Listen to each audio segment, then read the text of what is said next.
আচ্ছা, রিকানেক্ট দেখাচ্ছে। কিছুজন আসলে শোনা গেলে বলবে।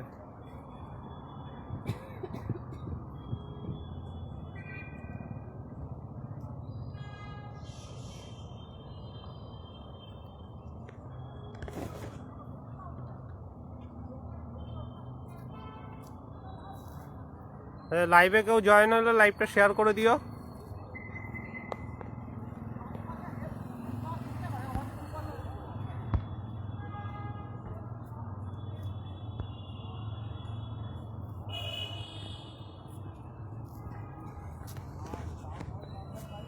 আশা করি এই কয়েকদিন আপনারা অনেকেই শুনানি দেখেছেন।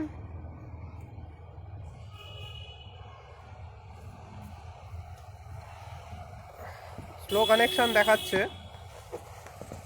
শোনা গেলে একটু বলবে। হ্যাঁ, সুভাষ দাস।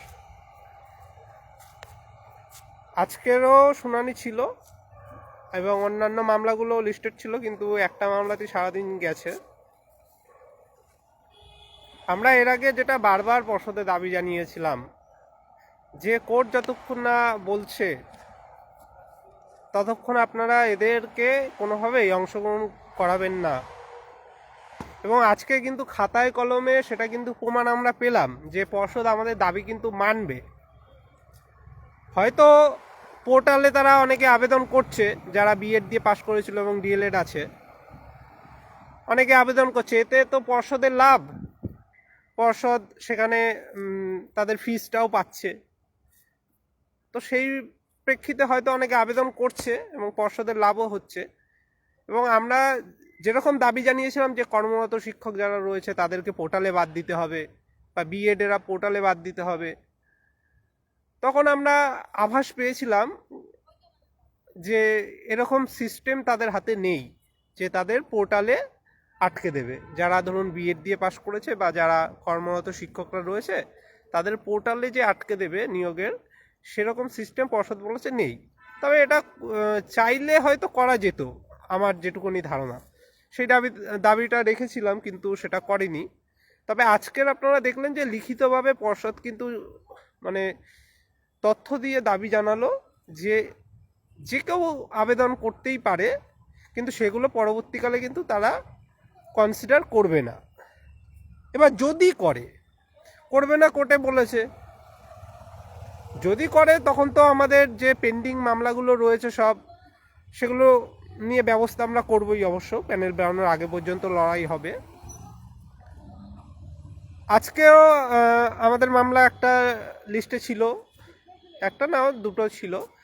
অন্যান্য মামলাগুলো লিস্টে আছে, আগের দিনও শুনানি হওয়ার কথা, কিন্তু সেই মামলাগুলো আমরা এখন মুভ করব না। আগ বাড়িয়ে বলে না কিছু করতে নেই। বিএডটাও আমরা বারবার দাবি জানিয়েছি এবং পর্ষদ কনসিডার করবে বলেই আমরা আশাবাদী ছিলাম। এবং আপনারা যারা শুনানি দেখেছেন বিএড নিয়ে পর্ষদের বক্তব্য, আমাদের বক্তব্য যা পর্ষদের বক্তব্য হুবহু তাই মিলিয়ে যাচ্ছে। কারণ আইন অনুযায়ী যেটুখানি বলার আমরা বলেছিলাম এবং পর্ষদও সেই যুক্তিগুলো রেখেছে। বিশেষ করে যে জাজমেন্টটা নিয়ে আলোচনা, যে সুপ্রিম কোর্টে যখন বিএডদের বিষয়ে পরবর্তীকালে শুনানি হলো, যে রায়টা প্রসপেক্টিভ হবে নাকি রেট্রোস্পেক্টিভ হবে। যেহেতু কোনো একটা নোটিফিকেশান বা সিদ্ধান্ত, পলিসিগত সিদ্ধান্ত যদি কোনো একটা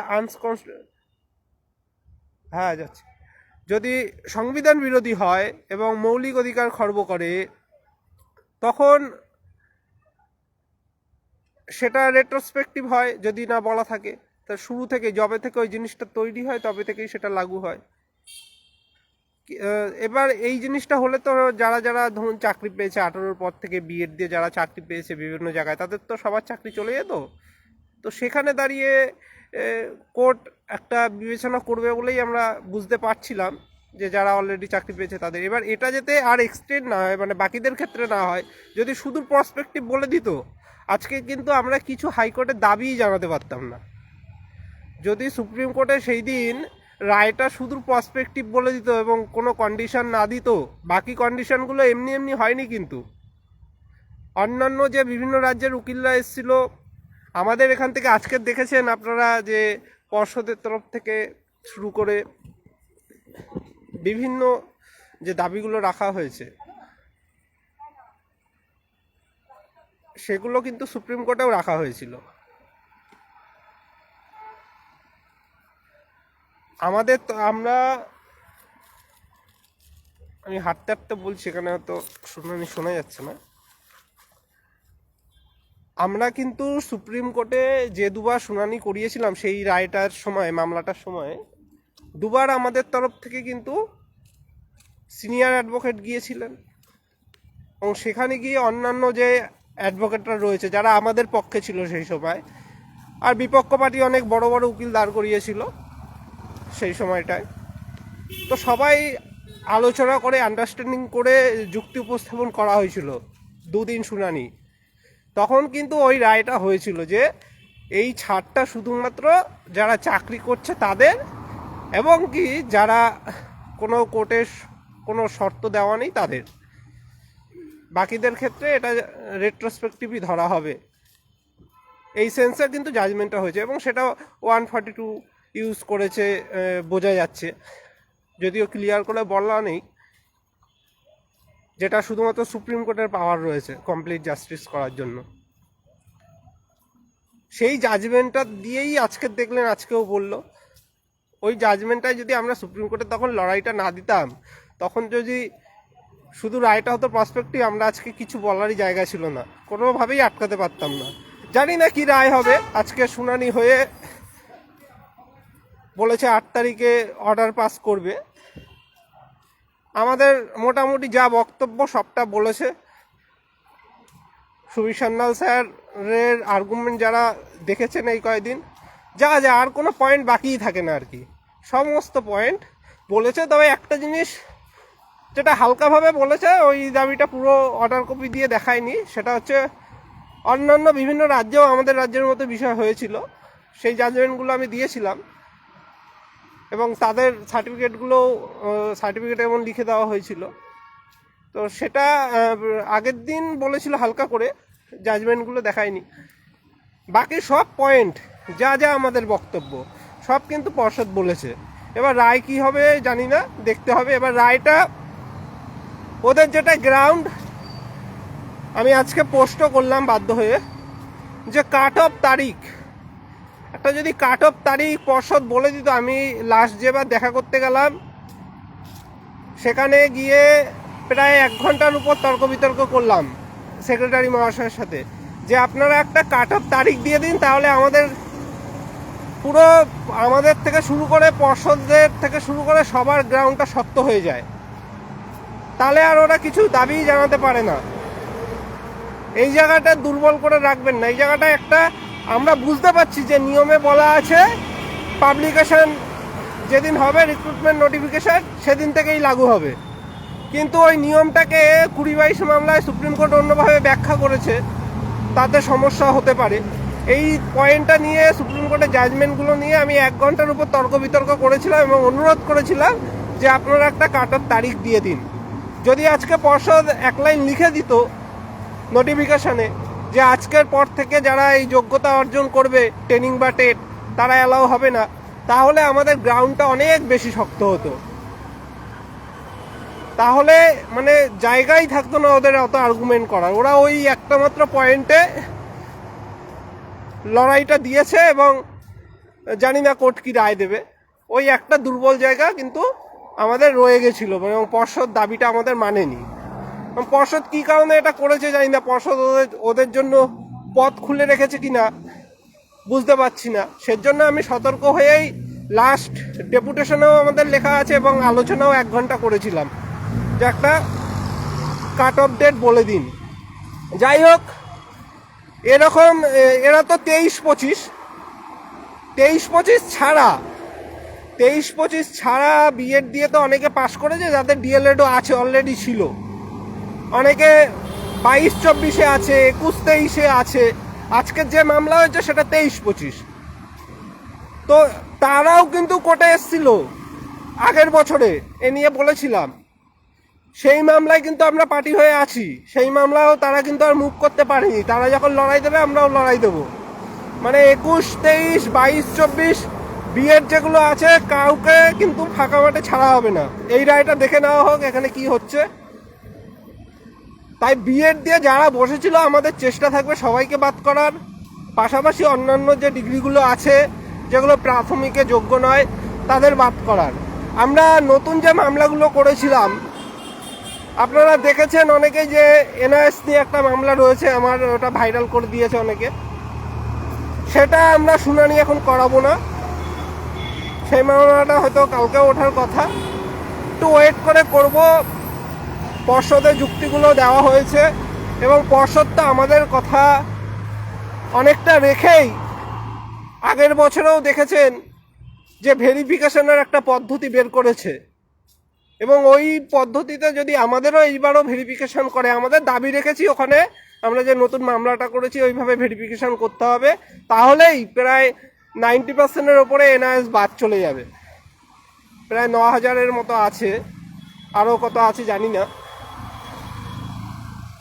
তো সেই দাবিটা আমরা রেখে একটা নতুন মামলা মুভ করেছি। তাও করতাম না, কারণ ওরাও পাল্টা মামলা করেছে বলে, ওরাও 2-3টে মামলা করেছে, তাই মামলাটা করেছি।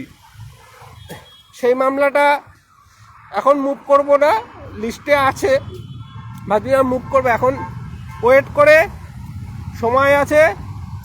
দেখলেন যে বিএড নিয়ে পর্ষদ আজকে যেরকম বক্তব্য জানালো, আশা করি এনআইএসের মামলাগুলো উঠলেও পর্ষদ সেম যুক্তি আমাদের যে বক্তব্যগুলো সেগুলো আশা করি রাখবে। আর না রাখলে তারপরে তো আমাদের মামলা আছেই, আমরা মুভ করব সেই সময় মতো। কালকের আবার মামলা আছে, কালকে আবার হয়তো কোর্টে আসতে হবে, পরপর আসতে হচ্ছে। নিজের কাজও হচ্ছে না, নিজের ফর্ম ফিল আপটুকুও এখনো করিনি। কালকের 23 স্টেটের কিছু মামলা আছে, 23-25 ব্যাচ থেকে শুরু করে, আর আজকের মতো একটা সিমিলার মামলাও কালকের আছে। সেই মামলাতেও আমরা পার্টি আছি। কালকে যদি প্রথমে শুনানি হয় সেখানেও আমরা লড়াই দেবো। এই যেগুলো 23 স্টেটের 23-25 এদের বাদ দেবো, পরিষ্কারভাবে বলছি।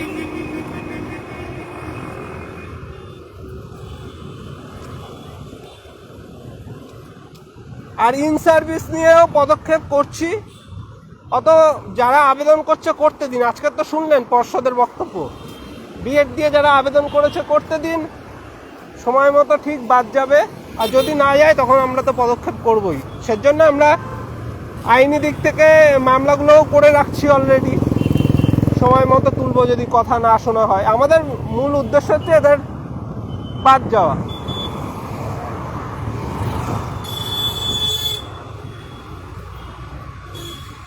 তো ইন সার্ভিসরা করতে দিন, কিছু কিছু করছে। আর এখন যেহেতু 32,000 একটা পজিটিভ রায় হয়েছে, তারা অনেকেই করবে না হয়তো, না হলে অনেকে সেই টেনশনে করতো। তাও যদি কিছু যারা অলরেডি করেছে বা করেছে তাদের সময় মতো বাদ দেওয়ার চেষ্টা করব। আর কয়েক হাজার প্রার্থী রয়েছে ভুল তথ্য দিয়ে পাশ করেছে, তাদেরকেও বাদ দেওয়ার পদক্ষেপ করব। সব করা আছে অলরেডি, সময় মতো দেখতে পারবেন। তো পর্ষদে আগে আমরা আমাদের দাবিগুলো জানাবো, পর্ষদ আমাদের দাবিগুলো তুলে ধরছে কিনা ঠিক মতো আইন মতো। আমাদের সাথে যদি পর্ষদের মিল হয় তবে, এমন না যে যা দাবি করলো সেটাই পর্ষদ মেনে নেয়। বিষয়টা এরকম না কিন্তু, যে আমরা গিয়ে একটা বললাম পর্ষদ আমাদের কথা মেনে নিল, তাল মিলালো, এরকম বিষয়টা কিন্তু না। পর্ষদ দেখে যে কোনটা আইন মতো ঠিক হচ্ছে। আমরা যুক্তিগুলো যদি আইন মতো তথ্য দিতে পারি তাহলে সেগুলো পর্ষদ বিবেচনা করবে। প্রশ্নভুল নিয়ে কি রিপোর্ট এসছে আপনারা দেখেছেন। রিপোর্টটা আপলোড হওয়ার আগেই আমি সেদিন ভয়েস দিয়েছিলাম, রিপোর্ট আপলোড হওয়ার আগের দিন সকালে। পরে দেখলাম রিপোর্টের সাথে হুবহু মিলে গেল যুক্তিটা, যে ওই প্রশ্নটা সব উত্তরই ভুল, 17 ডেটের ওখানে সয়েল ইরোশন উত্তর হওয়া উচিত। দেখলাম রিপোর্টে হুবহু তাই আছে। মানে আমাকে তো সঠিকটা বলতে হবে। আমি যদি ভুল দাবি করি পর্ষদে গিয়ে, পর্ষদ তো আমার কথা শুনবে না। তো আমরা এনআইএস থেকে শুরু করে, এনআইএস এর যদি ওইভাবে ভেরিফিকেশন আগের মতো হয় দেখবেন সব বাদ চলে যাবে। ম্যাক্সিমাম, সেটা তো আছেই। আর বিএড তো আজকে দেখেই নিলেন, সোমবার দেখি রায় কী হয়, সেই অনুযায়ী পদক্ষেপ করব। এবার যেটা বিপদের কথা সেটাই আসি। ধরুন আজকে আমরা কোনো জায়গা থেকে জিতলাম, রায় পেলাম, ভালো কথা, এরা কিন্তু থামবে না। নিয়োগে বাধা দেওয়ার জন্য অনেক রকমের মামলা অলরেডি হচ্ছে। দেখেছেন 14 টেটের ওরা অনেকে মামলা করছে যারা পাসই করেনি, বলছে 6 নম্বর পেয়ে পাস করব, ততদিন নিয়োগ স্থগিত রাখা হোক। অনেক মামলা মেনশন হচ্ছে, দেখছেন রোজ। আগের নিয়োগে যারা নিয়োগ পায়নি তারাও মামলা করছে যে এদের নিয়োগ করা যাবে না, আমাদের নিয়োগ দিতে হবে। এরকম নানা যুক্তিতে যে করে হোক নিয়োগটাকে আটকানোর চেষ্টা হচ্ছে, সেটাকে আমাদের বাধা দিতে হবে এবং আমাদের যাতে কোনো দিক দিয়ে ক্ষতি না হয় সেটা করতে হবে। এবার এখানে লড়াইটা দেখুন, কেউ হট করে সিঙ্গেল থেকে ডিভিশনে যাবে, কেউ সুপ্রিম কোর্টে যাবে। দিনের দিন লড়াই দিতে পারবো না, দিনের দিন লড়াই দিতে পারবো না। এই এত করে বলছি, এত বুঝিয়ে বলছি, তারপরেও ওই দিনে 5 থেকে 6 জন সাহায্য করে, 5 থেকে 6 জন সাহায্য করে, কোনোদিন 10-12 জনও করে। তাহলে আমাদের একটা মিনিমাম ফান্ড উঠাতে গেলে, যদি আমরা সুপ্রিম কোর্টে লড়াই করতে যাই, মিনিমাম 4-5 লাখ টাকার ব্যাপার। হাইকোর্টে লড়াই করতে যান, আপনার 1-1.5 লাখ টাকা তো মিনিমাম ব্যাপার, মানে শুনানি পিছু। এটা পুরো মামলা নয় কিন্তু, শুনানি পিছু। এক একটা শুনানি করাই যে সুপ্রিম কোর্টে এই যে কতগুলো শুনানি হয়েছে, শুনানি পিছু 3 থেকে 4 লাখ টাকা, বড় উকিলদের 6-7 লাখ টাকা এমন খরচা হয়। হাইকোর্টে ওরকম 1 লাখ 1.5 লাখ এমন চলে যেতে পারে শুনানি পিছু খরচা। তো সেগুলো কিন্তু দিনের দিন পারবো না, পরিষ্কারভাবে বলে দিচ্ছি। সেজন্য সাহায্য করুন। নিয়োগে অনেকে অংশগ্রহণ করছে, ফর্ম ফিল আপে দেখছেন অনেক হচ্ছে। এই সংখ্যাটাকে যদি কমাতে চান, একটা হিসাব করুন, মোটামুটি 9,000 এনআইএসের মধ্যে যদি ম্যাক্সিমাম বাদ যায়, তারপরে যে 23-25কে যদি পুরোপুরি আটকানো যায়, ইন সার্ভিসদের আটকানো যায়, মিথ্যা তত্ত্ব দিয়ে পাশ করে আছে কয়েক হাজার, তাদের বাদ দেওয়া যায়। তারপরে আপনার যারা বিএড দিয়ে পাশ করেছিল কিন্তু ডিএলএডও ছিল বা ডিএলএড করেছে অলরেডি, তারা তো অ্যাপ্লাই করছে, তাদের সংখ্যাটাও কিন্তু কয়েক হাজার, তাদেরকে যদি বাদ দেওয়া যায়, তাহলে কিন্তু শূন্যপদ বাড়ানোর জন্য আন্দোলন থেকে শুরু করে কর্মসূচি করবই। অনেকে ভাবছে যে রোজই তো দেখছেন কোর্টে আসতে হচ্ছে, বাড়িতে তো বসে নেই আমরা, ছোটাছুটি প্রত্যেক দিনই করতে হচ্ছে। সময় মতো, জায়গা মতো আমরা আমাদের দাবি রাখবো, শূন্যপদ বৃদ্ধি করতে হবে, এই দাবি নিয়ে লড়াইটা করবো শেষ পর্যন্ত, এবং দেখি না কি হয়। যদি পারে, আমরা তো ভাবিনি যে নিয়োগ নোটিফিকেশনটা ওইভাবে আসবে। আমরা টানা কর্মসূচি করেছি, বারাসাতে সেদিন কর্মসূচি করেছি, তারপরে তো হঠাৎ করে নোটিফিকেশনটা এলো, এত কিছু থাকা সত্ত্বেও, জটিলতা থাকা সত্ত্বেও। তো একই রকমভাবে যদি আমাদের শূন্যপদটা বাড়ে, আমরা কর্মসূচি করব। শূন্যপদটা যদি সরকার ভাবে যে না বাড়িয়ে দিই, তাহলে সেটাও সম্ভব। তার জন্য আমরা সময় মতো কর্মসূচির ডাক দেব। এখন পুলিশ এত প্রশাসন সক্রিয়, সেদিন মুখ্যমন্ত্রী আসবে আমাদের জেলায়, আলোচনা করছিলাম যে কিছু করা যায় কিনা, শান্তিপূর্ণভাবে ওনার হাতে দাবি তুলে দেওয়া যায় কিনা। সে বাড়ি বাড়ি পুলিশ চলে যাচ্ছে আগেই।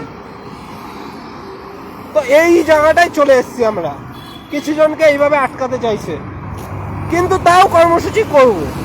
হকের পাওনা, ন্যায্য পাওনা, ন্যায্য অধিকারের লড়াই।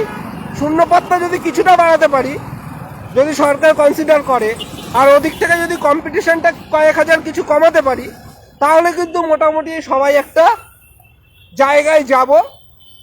এবং এর পরের ধাপগুলো আরও আছে, সেগুলো এখন বলছি না।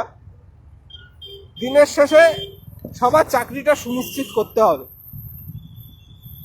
এরপরে দেখুন না যে রায়গুলো কি হচ্ছে। ওই যে বলেছে না 2 বছরের মধ্যে সবাইকে পাশ করতে হবে, না হলে রিটায়ার হতে হবে, সেই জাজমেন্টগুলো পাল্টাচ্ছে কিনা এগুলো লক্ষ্য রাখুন, মানে ইঙ্গিত দিচ্ছি আর কি।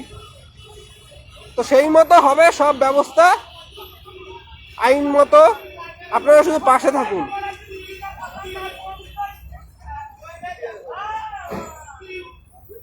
পর্ষদ যে যুক্তিগুলো দিচ্ছে তার বাইরে কোনো যুক্তি আর থাকেই না। সেজন্য আমাদের এখনই অত প্যানিক বা হেডেক নেওয়ার দরকার নেই, ঠিক আছে? আমরা আইনমতো দাবি তুলে ধরছি, পর্ষদের যদি ঠিক মনে হয় পর্ষদ সেগুলো বলবে, পর্ষদের যেগুলো ঠিক মনে হবে না আইন অনুযায়ী সেগুলো পর্ষদ বলবে না, সেগুলো আমরা চেষ্টা করব বলার, তখন আমরা মুভ করব, ঠিক আছে? তো কালকেও আমাদের লড়াই আছে, মামলা আছে, কালকেও আশা করি আসবো। কালকের লড়াইটা দেখুন, সেখানে পজিটিভ হয়তো পাবো খবর। সেই পজিটিভ রায়টা যদি হয় তাহলে সেটা নিয়ে আরও আগামী দিনে নানা পদক্ষেপ আছে। আর কালকে যে অন্য মামলা